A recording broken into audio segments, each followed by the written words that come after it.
everybody, and welcome to episode 58 of Therapy Thoughts with Lindsay. And as always, at this point, Randy Cash is there in computer land on the other side.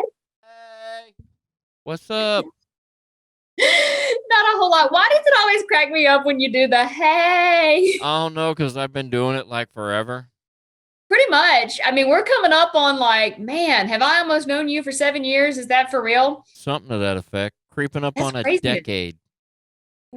We are going on a decade. That's awesome. Hey, I have to ask, did you do any assessments this week? I did the what's that presidential election assessment where I actually went and voted. I'm very proud of you that you actually went and voted. That is awesome. That's a different kind of assessment. We're not going there. No, it cracks me up the number of people that are invested in whether or not Randy Cash does the assessments that I ask. It's actually become comical at this point. They don't know it's a bit, do they? They might. I don't know.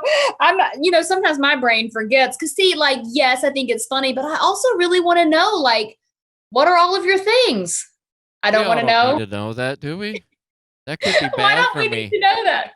Do what now? That could be bad for me. No, it'll just give me ways. You remember early on in radio days, I therapy you all the time? Yes. I can just therapy you some more. It could just be super fun. You just don't even know. Yeah. Okay. Anyways. Absolutely. Yeah.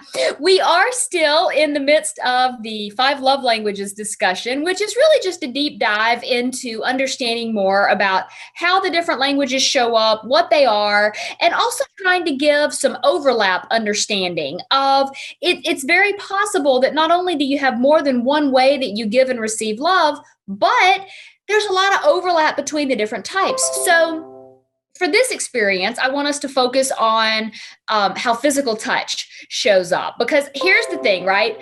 I am a sex therapist. I know that everybody wants to talk about the physical touch aspect of things. That's what everybody thinks I do all the time. But I have some news for you. Being a sex therapist does not mean I sit there all day long and tell you how to have sex, or that you should or shouldn't have sex. That is really not my role.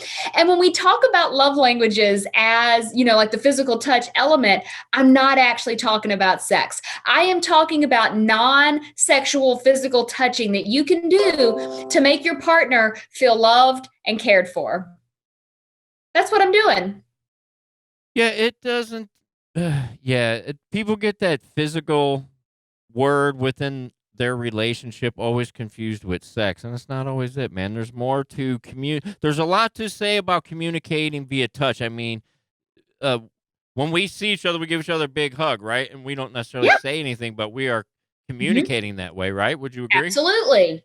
Yep, absolutely. And that's really what we're talking about. Is it giving your partner a hug? Is it holding hands? Is it putting your arm around them? Is it cuddling before you go to bed at night? Are there the little things that you can do to help them feel your love through physical touch or different elements related to touching one another that don't have to be sexual?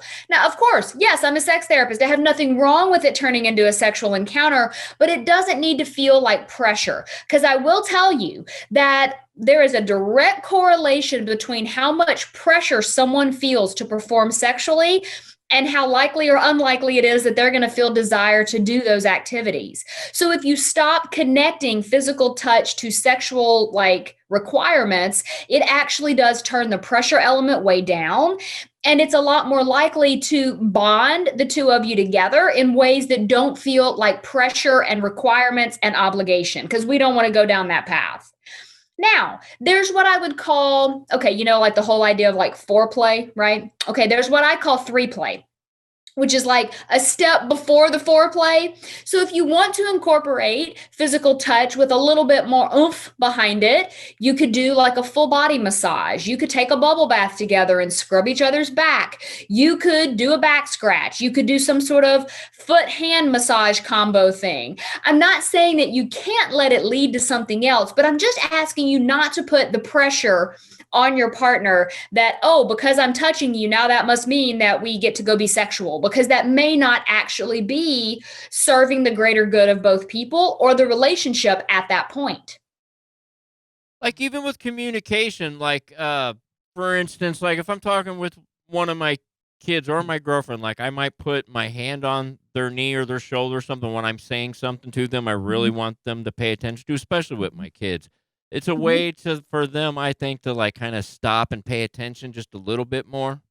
Mhm. Make sense? Yeah, totally. It connects you. There's a certain like almost like shared energy, like we are now touching one another.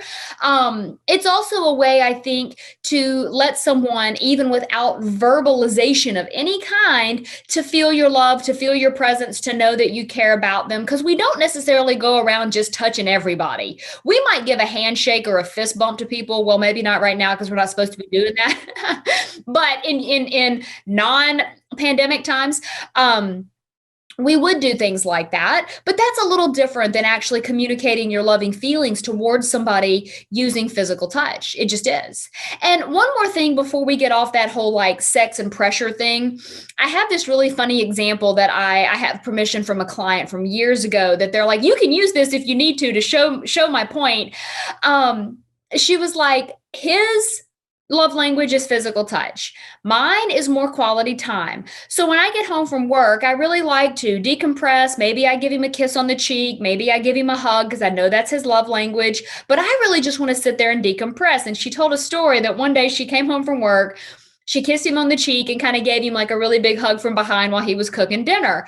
She went to go change out of her work clothes, comes back into the kitchen, and he had taken all of his clothes off, like in preparation for what he deemed was going to now turn into something sexual. And she's in my office going, can you please explain to him that that is not what I meant? Like, sure, could that have been a thing later in the evening? Maybe, but I didn't need to feel right at that moment. I just got home from work that now there's all of this pressure to perform. And so that's really this point that I want to drive home that physical touch is great. And I am absolutely a proponent of saying, let's have healthy sexual activity. Let's do that.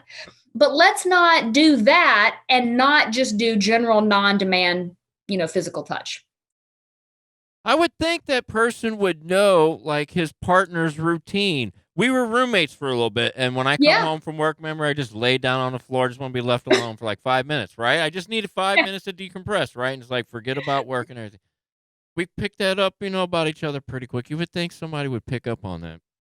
Yeah, absolutely. It you would think. And this goes back to that, we're not mind readers as people. We just aren't. We can't read someone else's mind. So unless there has been some very clear communication around what you're needing, or if there has been a miscommunication, and like let's say that example you just used, that maybe you came home from work and you wanted to like lay out and just decompress for a little bit. If I misinterpreted that to think you were upset with me or that I had done something to, wrong you in some way, well, that's going to cause a miscommunication. So we would need to figure that out, iron that out, talk about it. Let's make sure we're on the same page. The same thing is true of recognizing what your partner is needing at different times, but also being able to tap into some of that intuition of what they're telling you, but then also the person who has the need being able to communicate that need, which is a reason it's really important to actually do the 5 love languages quiz, because then you're going to know what your love language is. You're going to know what your partner's is. And like I had said last week, I think the gold standard here is to take the quiz from two perspectives. The first time you take it, you're taking it through the lens of how you want love to be given to you. The second time you take it, I want you to be doing it with the idea of how do you best like to give, because they may not be the same. They actually might be different. And I think it's important to know like how you're showing up, how your partner's showing up, so that things don't get like majorly lost in translation, because that happens a lot. It really does. I believe it'd help out a lot with your communication, you know, Mhm. especially if you Yeah. know where each other's coming from, you might have a better understanding.